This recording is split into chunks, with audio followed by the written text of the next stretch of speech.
record.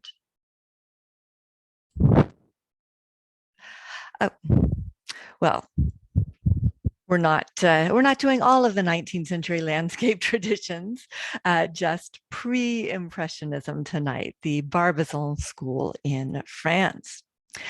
French landscape painting at the end of the 19th century would look very different than it had 100 years earlier. The story of the so-called Barbazon school painters is a key step in the road that would lead from this to this. It's important to understand that at the beginning of the 19th century, landscape painting as we know it barely existed in France. Instead, what was practiced was a hybrid genre of historical landscape. That is, a simple row of poplars was not considered enough to justify the time of an artist's effort, the expense of paint and canvas. No, it was important at this time to ennoble that landscape with stories from history, from classical literature, or from myth or the Bible. And here, Pierre-Henri de Valenciennes imagines something from a story about Alexander the Great, an enterprising young architect and sculptor proposed to Alexander the Great that Mount Athos could be carved as a monument to him. And Valenciennes imagines what that might have looked like had it actually come to pass. This enormous statue carved into the living rock, and apparently with a city sitting there on one of Alexander's knees. Now, Valenciennes published in the year 1800 a book he called Elements of Perspective, which was the Bible for French landscape painters of the next two generations. And he advocated following in the footsteps of the two great 17th century French landscape painters, Nicolas Poussin and Claude Lorraine. This is the kind of work that Valenciennes championed for his early 19th century audience. This is Poussin's landscape with the funeral of Phocion. And this is not a landscape at all in the sense that we know landscape painting. Poussin did not go out into the countryside and find and sketch this landscape and paint it. Rather, these are elements that Poussin might have seen. We get the sense that Poussin might have looked at trees every once in a while, but he was much more interested in Roman ruins and living in Rome and working in Rome for the bulk of his career.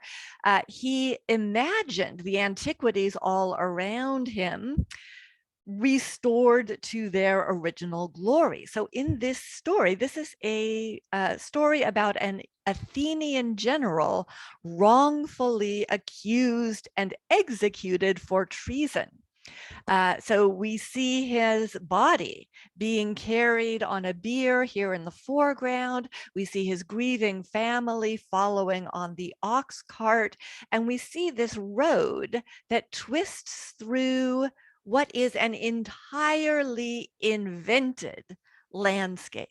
Poussin may have seen lakes and trees and these, some of these buildings, but he puts them together like pieces of a puzzle to create this entirely synthetic landscape of the imagination and the intellect.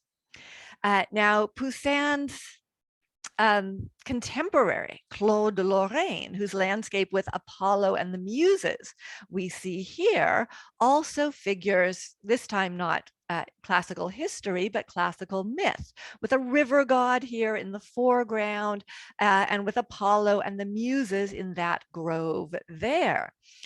Like Poussin, Claude worked almost his entire career in Rome.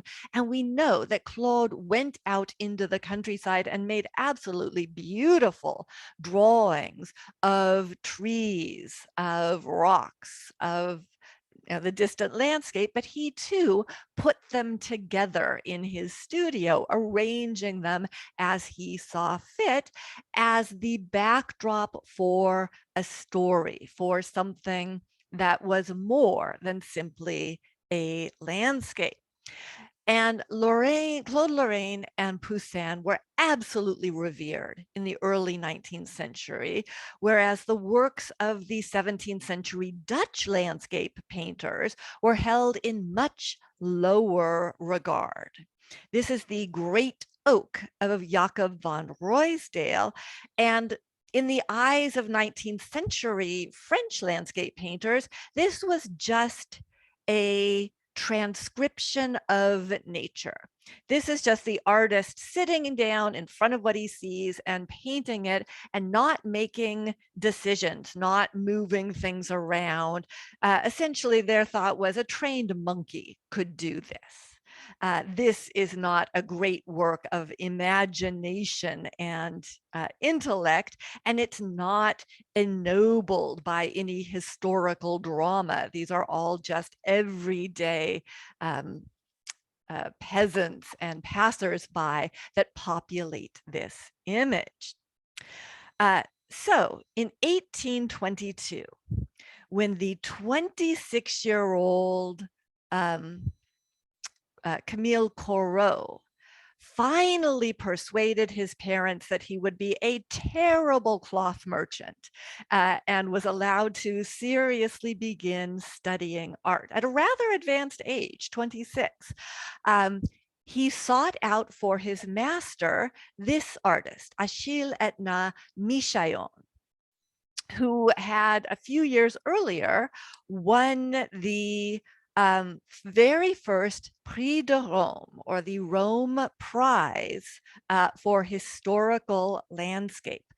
Before 1817, there was no Rome Prize, which was the highest honor bestowed on students at the School of Fine Arts in Paris. There was no Rome Prize for landscape painting. In 1817, they began to give it for historical landscape. And so in 1822, Michaillon had returned fairly recently from Rome and was painting works like this one, the landscape with Philoctetes on the island of Lemnos. Now, this presupposes a classical education.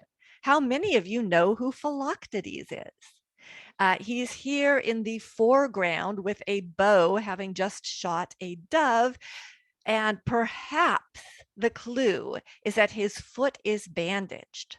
Philoctetes was a Greek soldier whose foot wound was so malodorous that he was dropped on the island of Lemnos by his fellow Greeks on the way to Troy.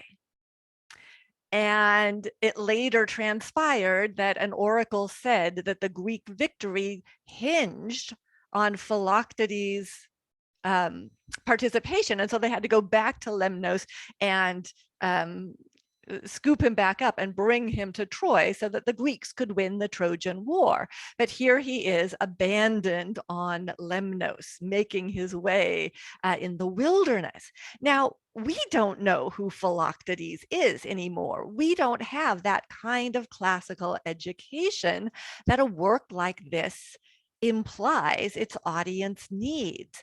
And the shift from these historical landscapes to the Barbizon school and Impressionism happens partly because the bourgeoisie did not value this kind of classical education as highly as the aristocracy did.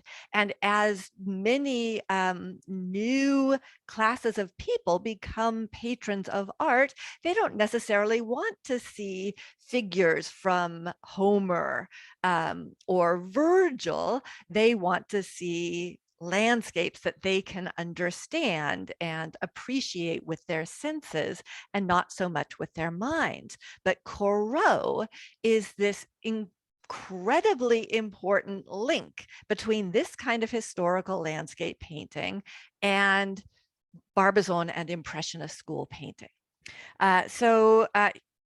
Michaillon counseled Corot, the young Camille Corot, to visit the forest of Barbazon to paint the landscape.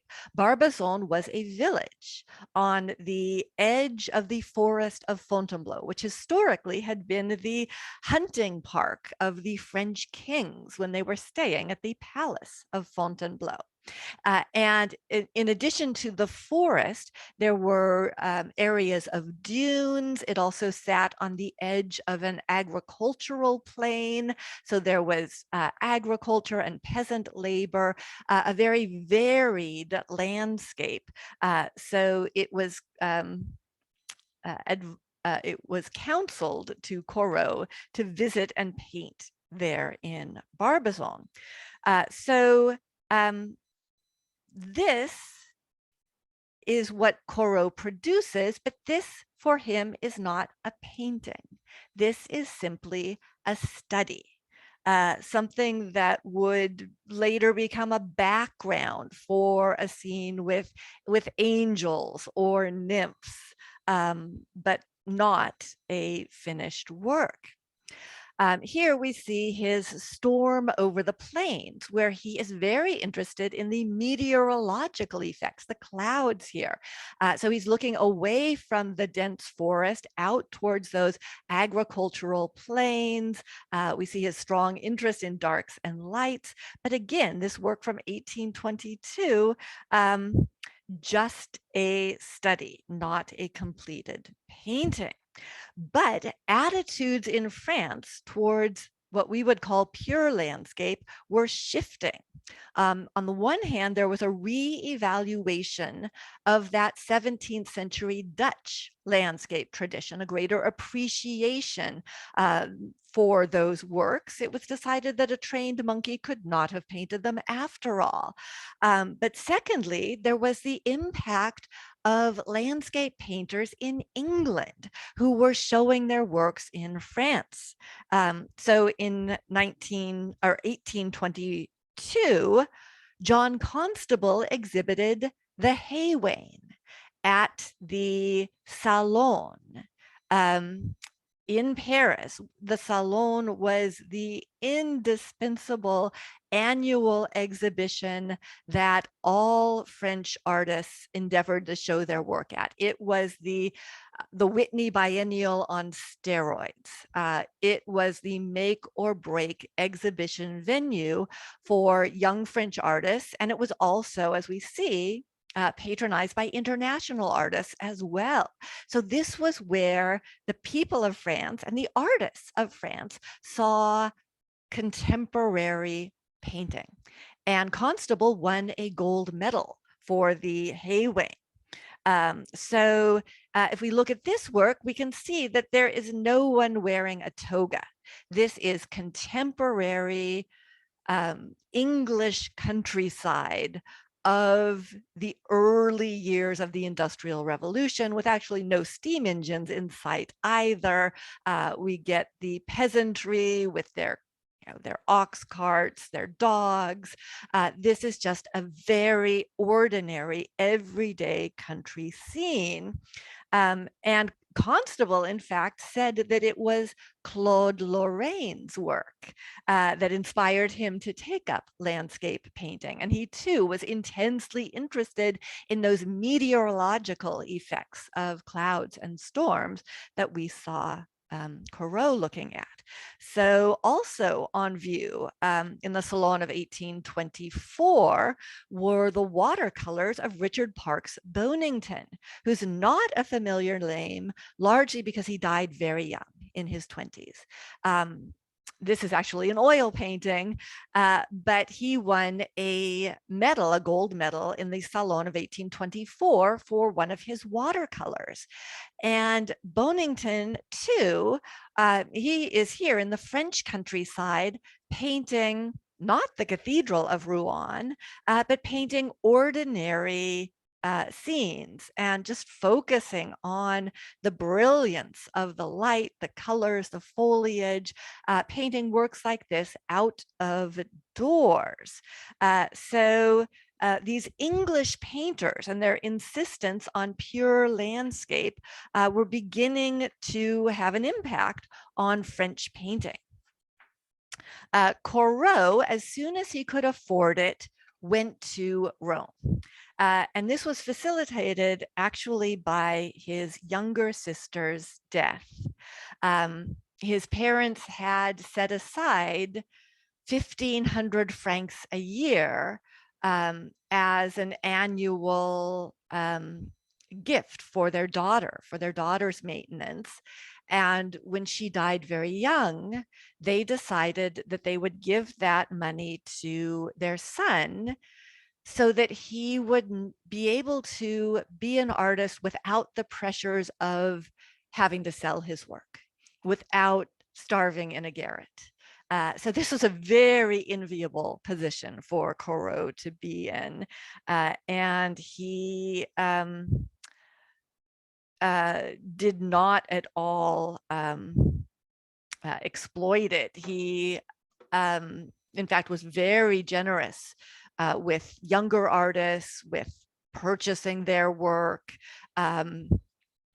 He had this freedom, this financial freedom that many of his fellow artists did not. But he did go to Rome and stayed there for 3 years. And Rome was the ultimate destination for all young French artists at this time, whether or not they won the Rome Prize.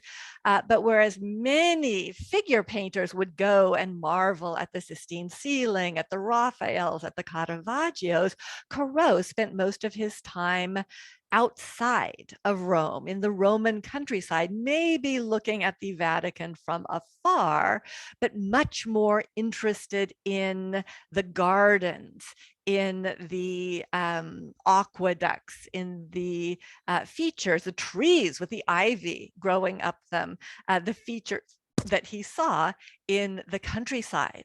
But again, all of these works, these absolutely beautiful paintings that Corot made in Italy, he kept them until the end of his life. They're marked with the sale of his estate after his death, but he never exhibited these during his lifetime because he did not consider them finished paintings. These were all just memory aids to remind him of the colors, the tonalities, the look of the Roman countryside so that they could enter the background of other works. When he returned to France in 1828, he returned again to Barbazon.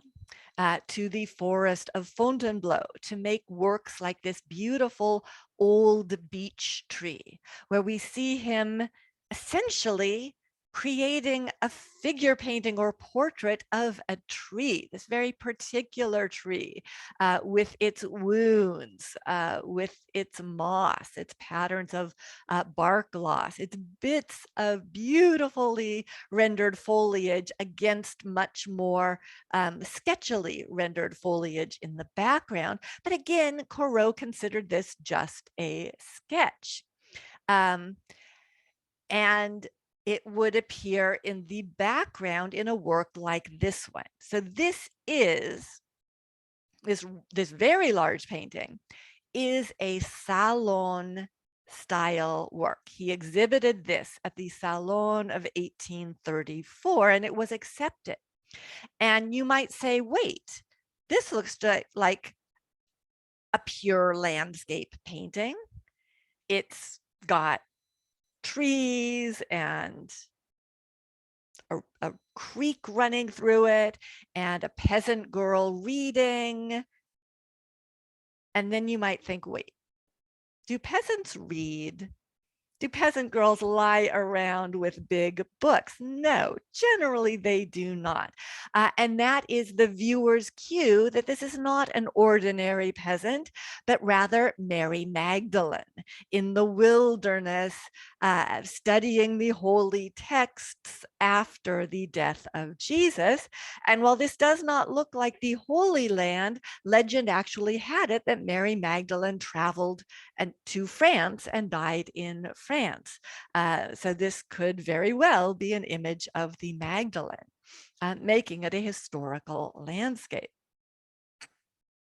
So works like this one, Oak Trees at Barbazon, while very satisfying to us, for Corot are just studies. And we can see this clump of trees with the many stems appear in this Salon style painting of Haggar in the wilderness from the book of Genesis, Haggar and Ishmael, her son by Abraham, who have been cast out after Isaac is born and Sarah becomes jealous of this serving woman and her son by her husband. The angel up here is going to swoop down and rescue them and guide them to a spring.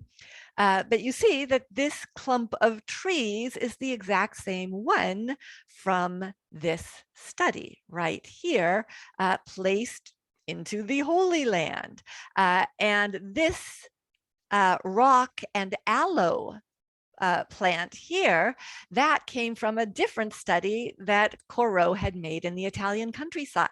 So he's picking and choosing and mixing and matching to create this desert-esque landscape to suggest the plight of Haggar and her young son.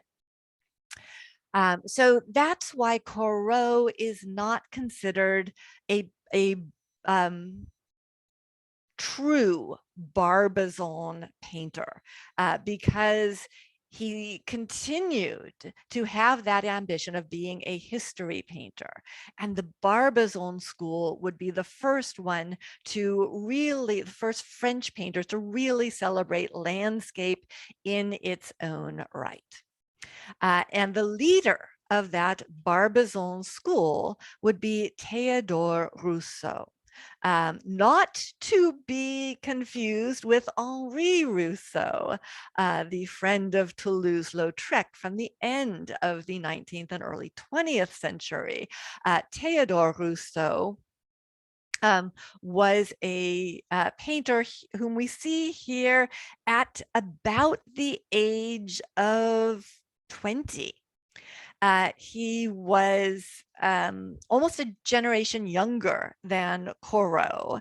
And here he's painting another royal hunting park. He would turn 20 in 1832. So we see here a range of greens, moss, leaves, and he would not travel to Italy ever. It didn't interest him, but he traveled all through France, the Auvergne, the Alps, Brittany, Normandy, and he would paint what he saw unencumbered by any narrative. So in the early 1830s, he painted this port of Granville. And one of his images of the port of Granville, not this one, an actually larger one, was accepted into the Salon of 1833. To his great excitement here. He is a 21-year-old painter breaking into the Salon. However, it would be his last work accepted into the Salon for many, many years. After that, through the rest of the 1830s and most of the 1840s, his work was continually rejected as too plebeian, too ordinary, not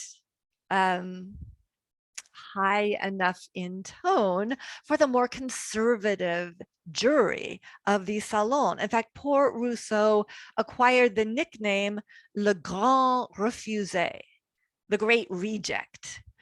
Stung by his inability to break into the art world and the hostility of conservative critics, he moved to the village of Barbizon in the spring of 1837, where he continued to follow his own vision, which included sitting in absolute stillness in the forest, just watching the life around him, including that of the trees, and then trying to get it onto his canvases.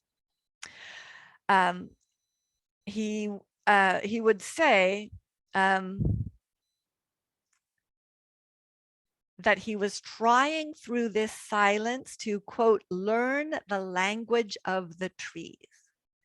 And look at how carefully he gets every branch, the bits of foliage that are already turning rust colored in autumn, the still green. It's just a beautiful tree portrait. Here in a more dramatic mode, perhaps inspired by romantic landscape painting, he makes this landscape with a stormy sky, even taking his brush, turning it around, and with the butt end inscribing the lightning we see here in the sky. One critic commented, "Nature never smiles on Rousseau." And here we get nature crashing and storming and raging. But Rousseau was, in fact, a rather difficult person.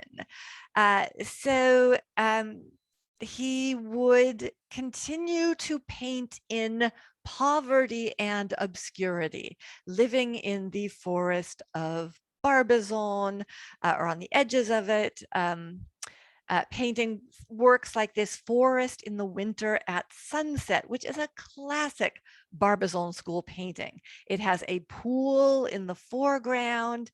It has some very dense foliage. So there's a sort of a foreground glade, and then there is this dense wall of backlit trees with the light emerging from the distance. It's a rather forbidding work, but very new compared to something like that statue of Alexander the Great and so forth. In 1848, which was a year of revolution in France, the political changes swept in a new minister of art as well, who revolutionized the Salon process, and who gave Rousseau a state commission to paint an image of sunset in the forest of Fontainebleau for 4,000 francs. This was an immense sum of money to Rousseau, who, at one point owed over 1,000 francs to his innkeeper in Barbazon. So he prepares for this commission very, very carefully. Like an academic painter, he begins with this absolutely beautiful red chalk drawing of the scene he has decided to depict, with its pond, with some cows, with our backs to the forest, to the dense forest, and we are facing that broad agricultural plain. Then he makes an oil study, almost monochromatic, just the tones are the important parts here. And then he paints this very large and very lovely image of leaving the forest of Fontainebleau, these grazing cows at sunset.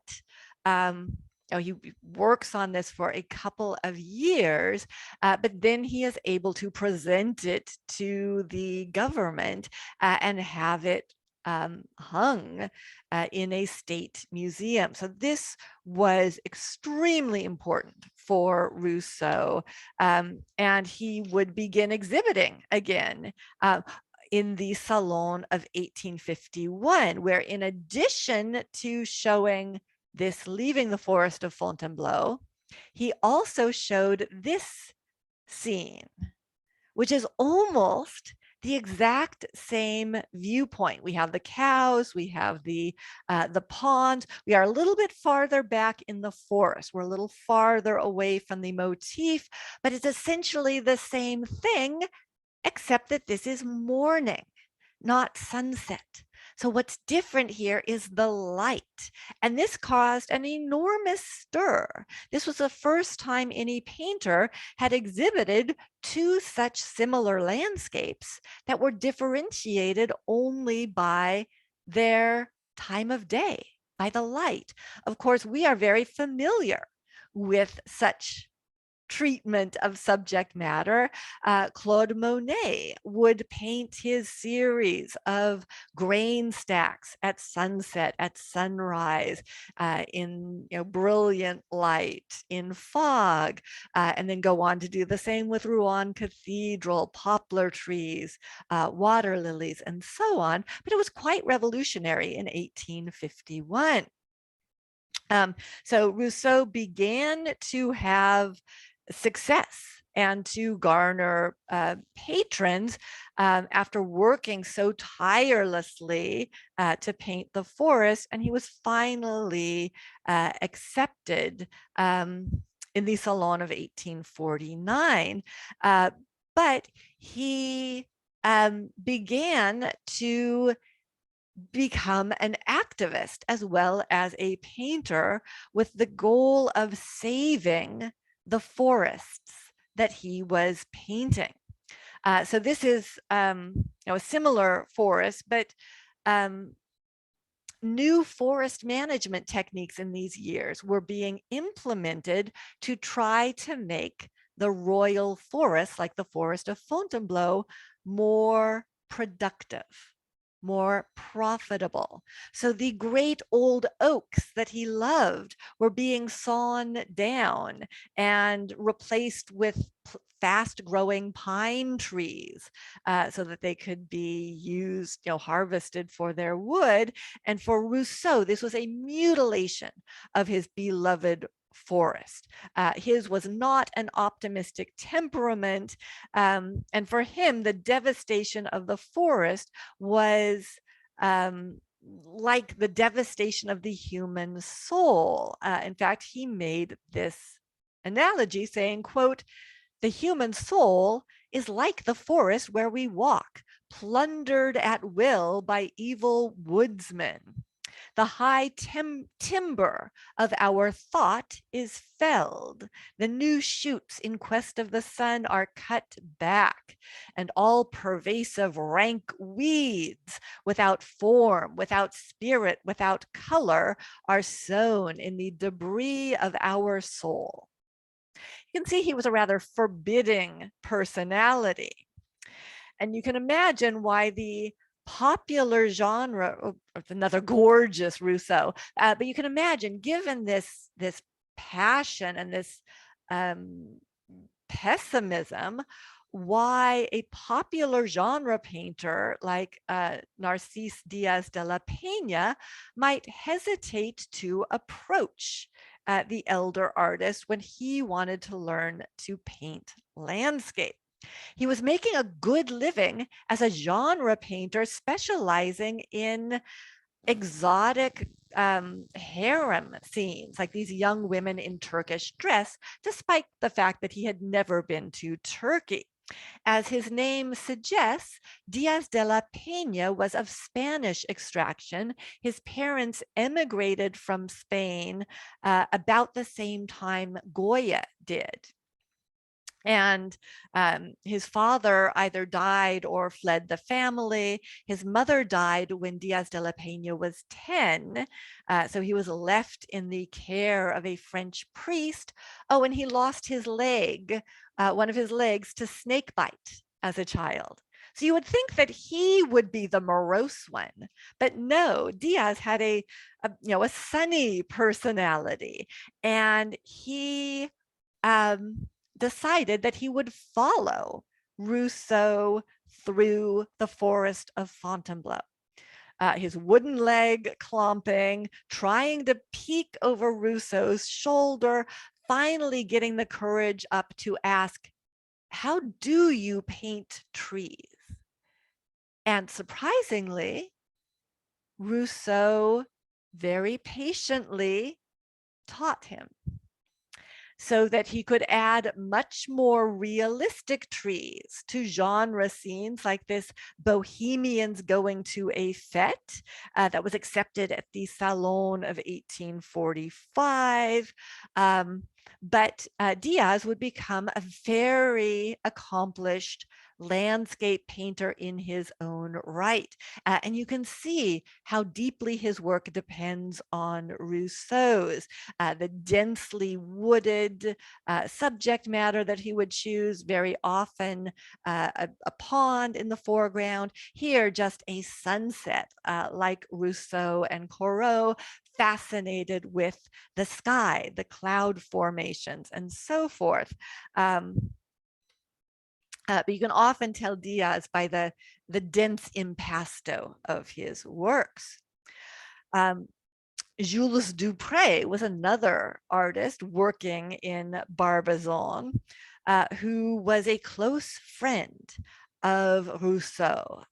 He too will paint the same subject matter as Rousseau, the cows, the trees, the broad plains in the distance, very often a water feature in the foreground, but it's a little more tightly controlled and more brilliantly colored in Dupre's work.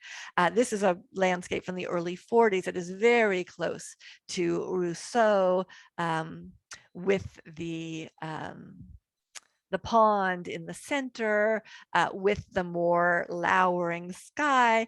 But Dupre did something that was unforgivable for his friendship with Rousseau. He was granted the French Legion of Honor in 1852, and Rousseau was not. And this rankled so much that Rousseau, it poisoned their friendship. Rousseau could barely stand to speak to him. He was so jealous of his close friend. Dupre was the longest lived of the Barbizon school. He died in the 1880s. And you can see in his later work from the 1570s and 1580s that he has absorbed some of the lessons of Impressionism, the lightness of the palette, the roughness of the brushwork in the clouds. Antoine Louis Barrett is generally known to us as an animal sculptor, but he began his career as a Barbazon painter, making works like this forest of Fontainebleau in the 1830s, capturing the landscape quite early on. But then he would find his niche as a painter of exotic animals and later a sculptor of exotic animals, although he would place them, these two jaguars from Peru that he saw in the Jardin des Plantes, the zoo in Paris, he places them in the dunes of Fontainebleau forest. It's very recognizably a Fontainebleau landscape here, with these very exotic cats. Same with this tiger in a landscape. This is a little less obviously Barbizon, but these strange rock formations are characteristic of the forest of Fontainebleau area as well. Constant Troyon had a similar trajectory. He begins in the early 1840s, late 1830s, as a pure landscape painter, working alongside Dupre and Russo. His colors are a little bit more brilliant, as you can see here, with these spots of red and blue and the sunnier sky.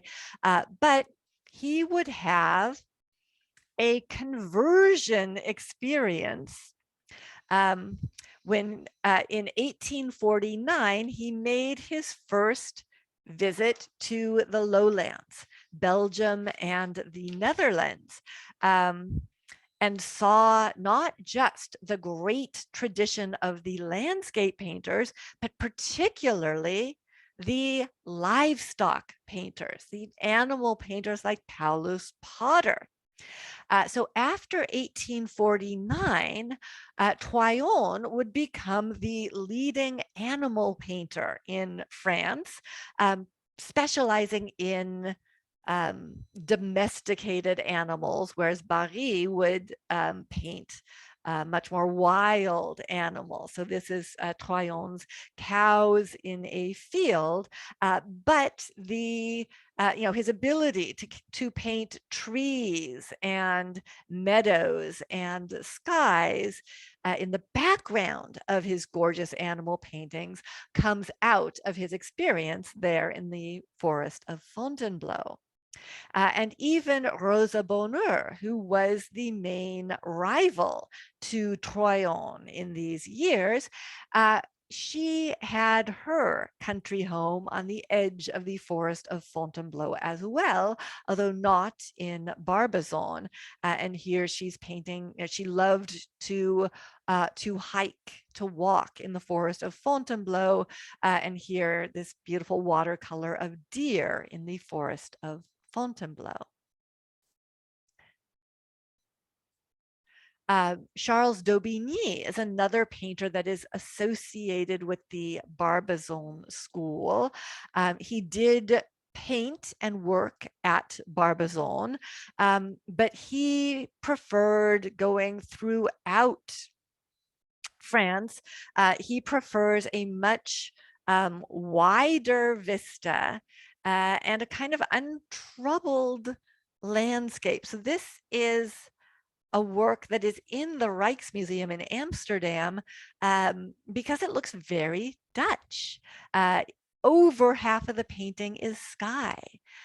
There's no feature here. There's not a big tree. There's not a big cow. Instead, there's sort of, a log and a bit of water and a distant village on the horizon. It's just, it's very much in the spirit of 17th century Dutch tonal landscape painting. Daubini would travel throughout the waterways of France. He would particularly be drawn to the rivers and the canals of France as a subject matter. And in 1856, nearly 20 years before Monet established his studio boat, Daubini began to paint in a floating studio that he called Le Bottin, the little boat, wandering in this little boat up and down the canals and streams of France, and painting from his boat studio. So very often in Daubini, the foreground is water. As we see here, all of this foreground is the Luang River, the reflection of the banks. Again, here, even more of the image is sky. Again, there's nothing dramatic about this landscape. It's all laid out before us. It's this very pastoral image. It's beautiful, but there's not a focal point, a dramatic subject. And Daubigny's handling, as we see in the reflections and the banks, is a little bit looser than his compatriots. And unlike Rousseau, he was financially successful from fairly early in his career. And in fact, by the 1870s, he was so well respected that he was being asked to sit on Salon juries. And he was very favorable towards the radical art of younger painters like Pissarro and Sisley and Renoir. In fact, he would resign from the 1870 jury in disgust at the jury's rejection of a painting by Monet. So he is a crucial link between the Barbizon school and Impressionism. Now, already in the 1830s, Corot had been interested in the peasant life around the village of Barbazon. We see a peasant here in the foreground of this image from the early 1830s. But that peasant life would become the specialty of Jean-Francois-Milier. Who is very rarely a pure landscape painter. He started off as a figure painter, a painter of nudes in Paris until his religious ideas made such subject matter seem anathema to him. And so he moved to Barbizon in 1849, fleeing a cholera epidemic in Paris. And he settled his family there. He was a peasant himself. He grew up on a farm in Normandy, and he and his wife raised 9 children in Barbizon, and he chronicled the labor of the agricultural workers. So this is the sower, not just a sower, but the archetypal individual responsible for getting the seeds into the ground. And of course, there are biblical undertones here. If we think of Jesus's parable of the sower. In the background, there's an oxen and a plowman. But this is really all about the sower, his seeds. One critic wrote that Millet painted this as if he were painting with the very earth he was depicting. And this is such, the work is of a piece with the rural labor that it represents. So Millet became very close to Rousseau, who'd been living in Barbazon for 12 years by this time, who often would include peasant labor in his work as well. But Millet would focus on it, would foreground it. This is his gleaners, the poorest of the poor, the women burnt black by the sun, who follow the harvesters and glean what little the harvest has left behind. And he wasn't trying to foment revolution or stir up the lower classes. Rather, he felt that labor had dignity and its own form of beauty. So he continued to paint subjects that were difficult for the Salon audience, like this death and the woodcutter, saying that the happy part of life did not appeal to him. This was rejected by the Salon jury, and even some of his friends got impatient with his subject matter. Diaz once said to him, "You paint stinging nettles, and I prefer roses."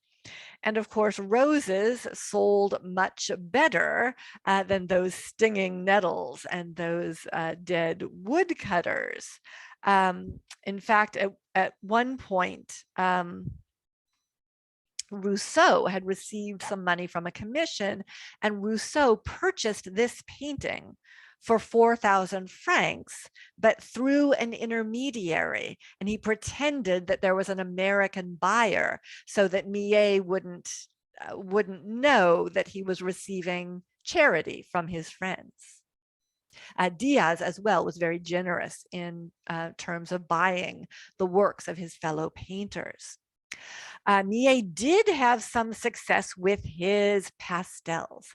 He had an American buyer who had first right of refusal and who acquired a wonderful collection of Millet's pastels, of shepherdesses knitting, and other rural laborers in and around the village of Barbazon. This is the path through the wheat, another really gorgeous pastel owned by the same Boston collector. And that is inspired by Bruegel, by that northern painting, and Bruegel's harvesters cutting their own paths through the wheat. This is Millet's entrance to the forest of Barbazon in the winter, an almost monochromatic work that shows how harsh the winters were and how difficult life was living in this village away from the comforts, the modern conveniences of Paris. But they found this inexhaustible subject matter in the plains, the fields of Barbazon. Honoré Daumier would visit the Barbazon painters on weekends. His focus was the bourgeoisie in Paris, but his good friends might depict, some of these Barbazon colleagues having a beer out of doors. And in fact, near the end of Daumier's life, when he was almost entirely blind, Corot purchased a house for him. Again, saying it was something he just happened to have. And gave it to his friend so that he could live in comfort in the last years of his life. Rousseau and his fellows were adding color to what the photographers were beginning to get interested in as well. Artists like Gustave Le Gray, who spent a great deal of time in and around the forest of Fontainebleau photographing the scene. But of course, all photography was black and white at this time. But Rousseau and company were tireless in finding new ways of depicting the natural world. So they used charcoal, they used pastel, they used oil paint, and they were innovators in this brand new technique called cliché vert. So how these works are made is it's a photographic process, or it's made with photographic paper. The artist would take a sheet of glass and cover that sheet of glass with soot, like hold it under a candle and get it completely covered with black. And then they would, sometimes with the butt end of a paintbrush, scrape away the black soot. And then they would place their sheet of glass over photographic paper and develop it in the sun. So whatever is white in their image, whatever they've scraped away, is going to come out as black. Here, Young Woman and Death, Corot again, making an image that is not pure landscape, that has that allegorical quality to it. This is a plate. This is the negative of a Daubini cliché vert. So we see that it had been black, and then he has carved these white trees that would print black. Oops, wrong way. And here you can see a similar work printed. This is a Corot, the Gardens of Horace, imagining the gardens of ancient Rome. So these artists, Daubini, Corot, Millet, are experimenting with the very newest techniques, like cliché vert, it was less expensive than etching a copper plate and then having to have a printing press to print the works. With your glass plate and your sensitized paper, you could print as many of these as you liked. So it was a more approachable way to do printmaking. And here we see Millet doing a cliché vert as well. Corot is here making an absolutely, large painting that is absolutely devoid of allegorical content. So he would at times do a pure landscape, and he would go on to paint the ponds at Ville d'Avray, which was his family's country home, in this increasingly feathery and silvery kind of landscape. But he would not give up his nymphs. So he continued to to go back and forth between pure landscape and allegorical landscape, like this concert in the woods. Here in this gorgeous brush and wash work on paper, you can see him very influenced by Japanese art, with this very kind of daring, simple composition. Rousseau finally achieved some measure of recognition and patronage. You can see that this drawing is inscribed to a countess. And how did he use that patronage? He used it to attempt to advocate for the trees. He had contacts at court, and in 1865, he was the guest of Emperor Napoleon III at his Chateau of Compiègne, and he pleaded for the emperor to put a stop to the wholesale destruction of the forest of Fontainebleau that Rousseau had been watching for more than 30 years by this point. But the king declared himself powerless to stop the encroachment of modernity. And by this time, by the 1860s, a new generation had discovered Fontainebleau Forest.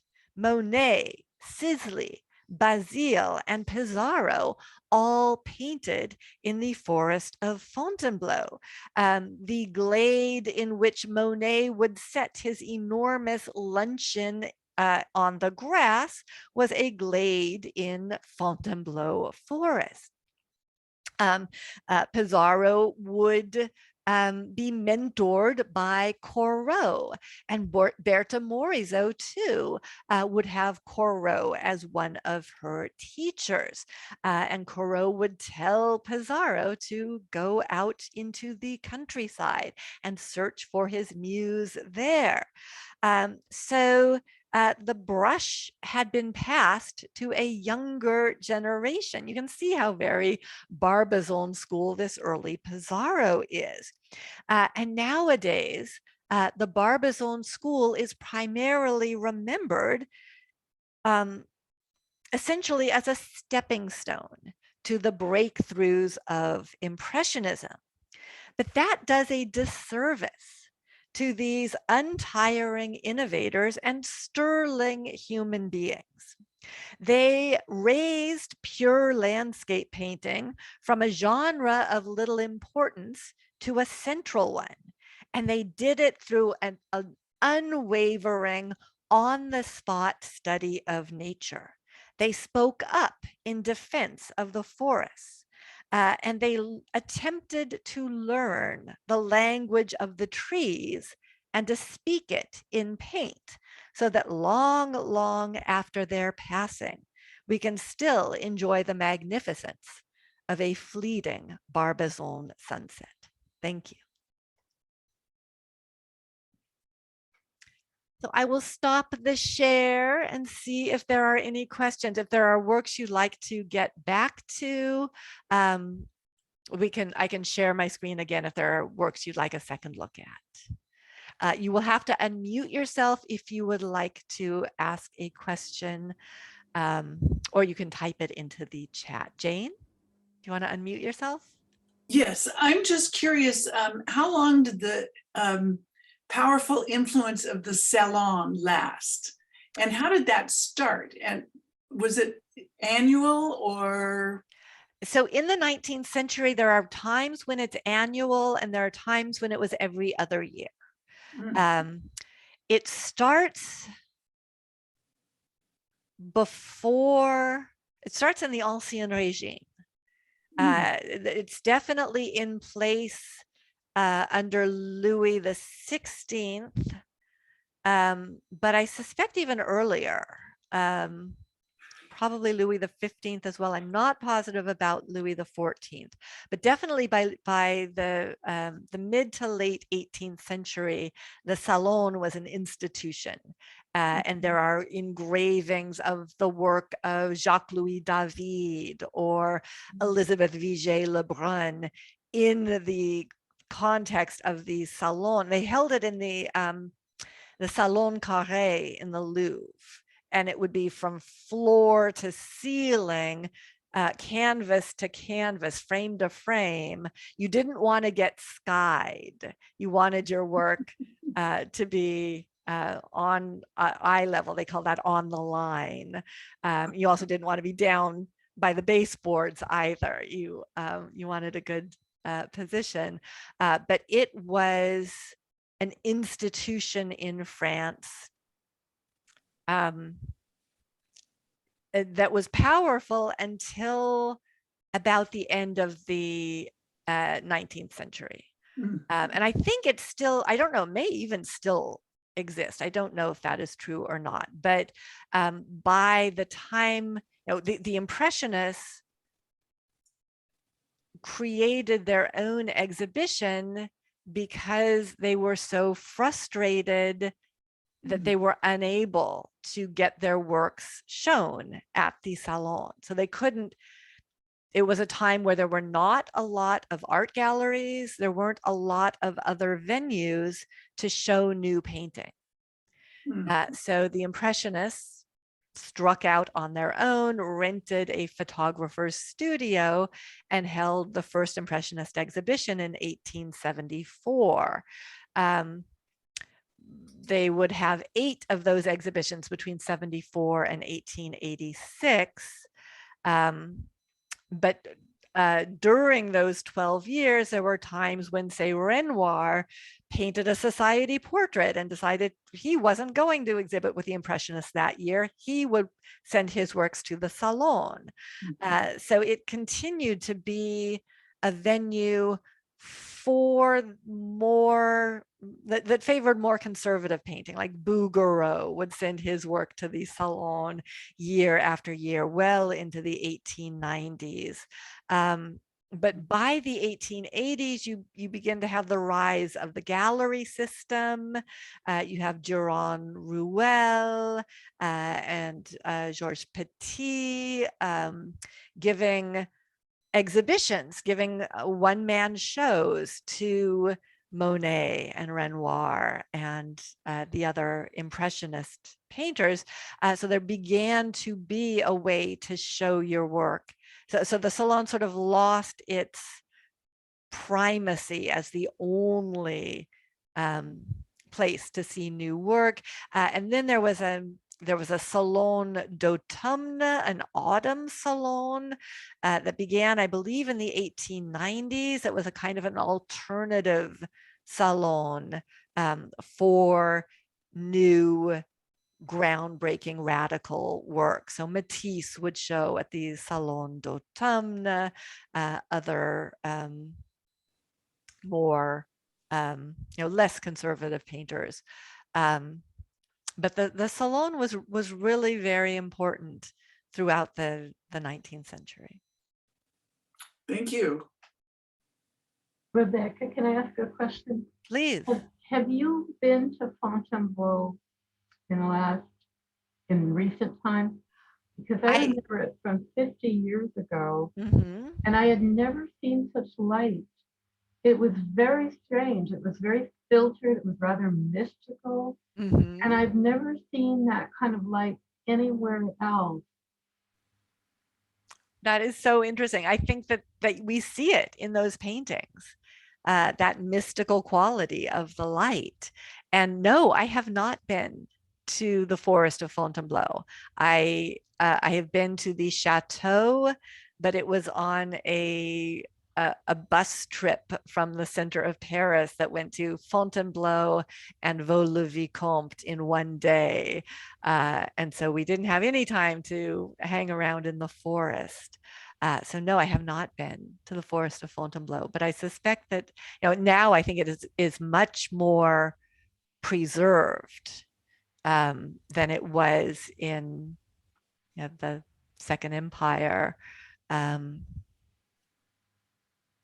Than it was, in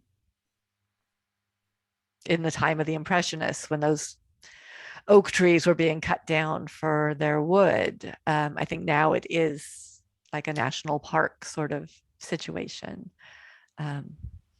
So it's worth visiting, it sounds like.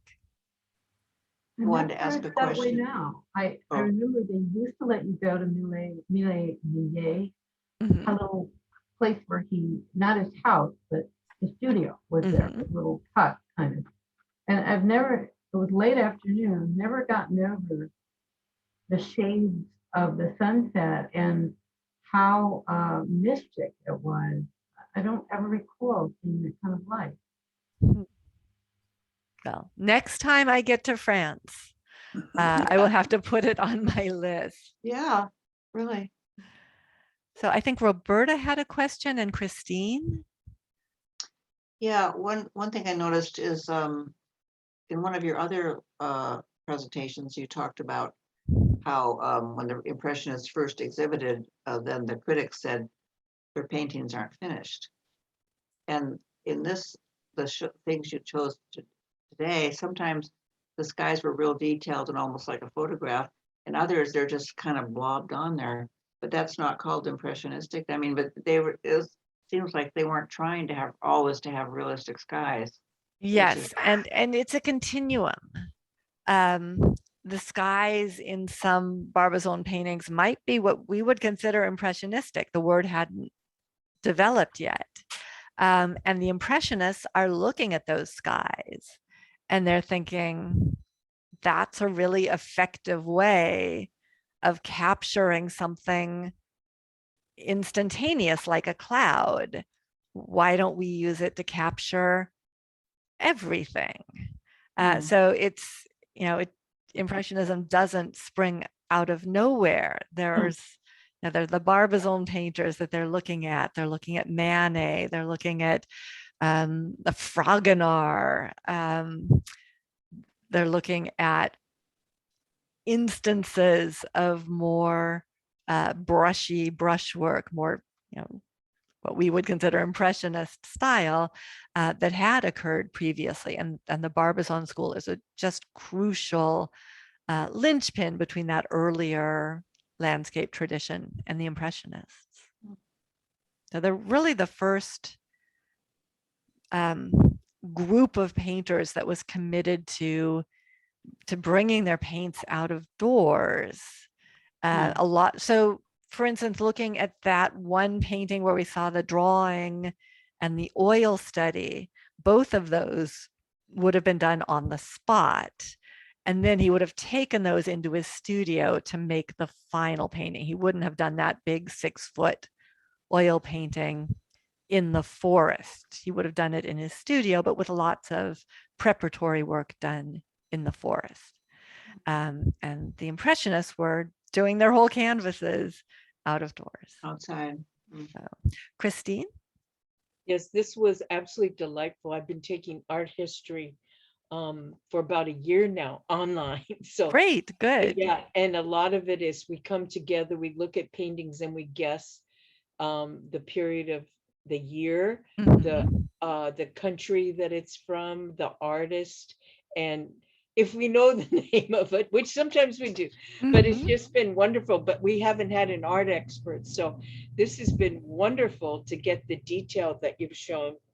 And with the paintings we've been looking at, most of them have more water, and they go all the way back to the beginning of art history, to present day.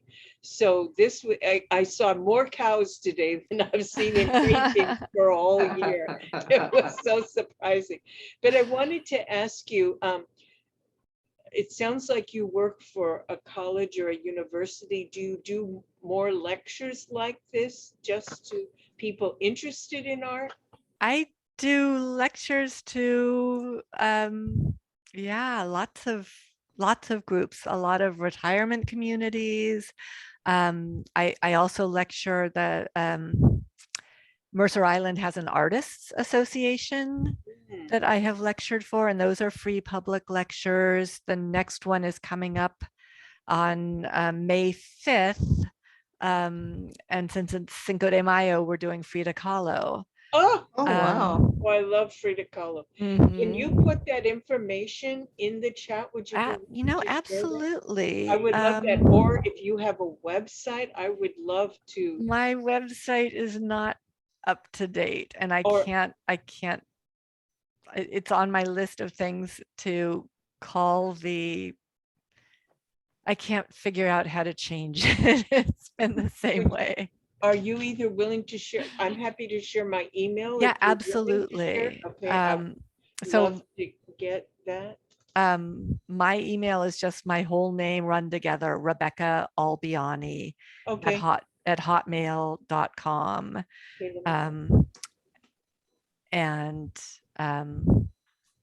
Yeah, I'm happy to share. Do you want me to the give stuff you that I'm doing? Or do you want me to just take yours? You just take mine and take mine and email me. Let me just type it in the chat and you can. At Hotmail, right? Okay. But on May 5th, Frida Kahlo, and it's the Mercer Island artists. I'm not sure exactly what they call themselves. Okay. I'm looking it up right now.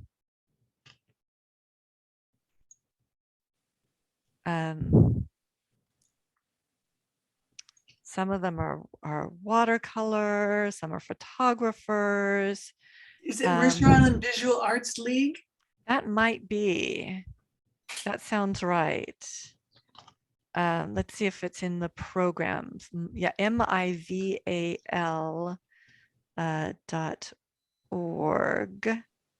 That's great. Thanks. Junior art show. I don't see, but it's there. News about gallery. I don't see my lecture on their website.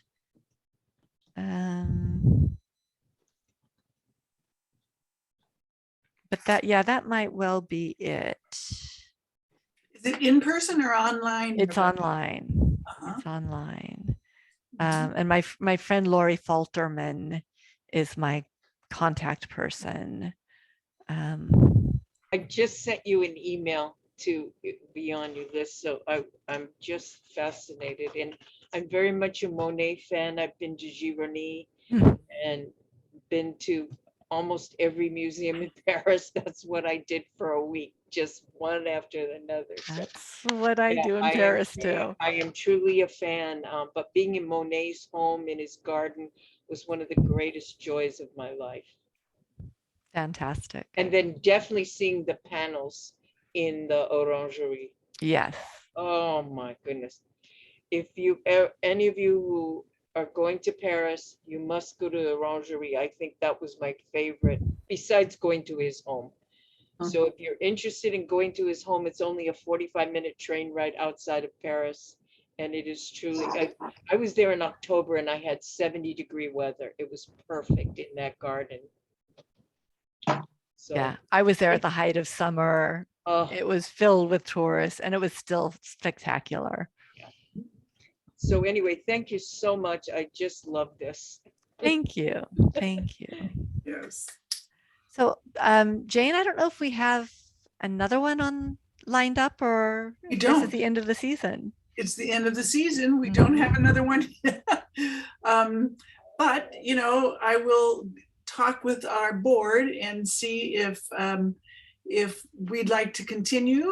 If you're available, I'll contact you. Sounds good. Okay. Sounds good. Thank you all so much for attending. Thank you so Thank much. you. I got such a rich experience tonight. Thank you. I'm grateful. You're very welcome. And thank you, Jane. It was nice to meet you. I'm so glad I found you. Likewise. Good. Well, check out the Mercer Island Sister City Association, and we Yes. have other programs. And we ask Rebecca to do lectures that focus on French art because we're a French-related Sister City Association. But she can talk on any kind of art you can think about. But our programs focus on French art. So, And I prefer French. we have a lot of other topics that Rebecca can talk on too. We have a big long list. And Jane, are the recordings of the previous ones on the website? 2 or 3 of them are. 2 or 3 Yes. of them are available from the Sister On the City website. website. Yes. It's under the under programs, and under programs, it's art lecture, and then a couple of the previous lectures are on there for your enjoyment. Fabulous. Très bien. Bonsoir. Merci, au revoir tout le Bonsoir, monde. merci, tout le monde. Bye-bye. Bye-bye.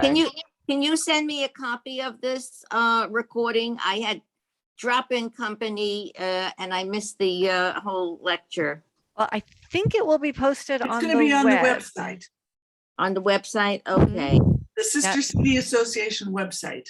okay, thank you. Probably tomorrow. Okay, very good. Take care, everyone. Good night. Bye. Good night.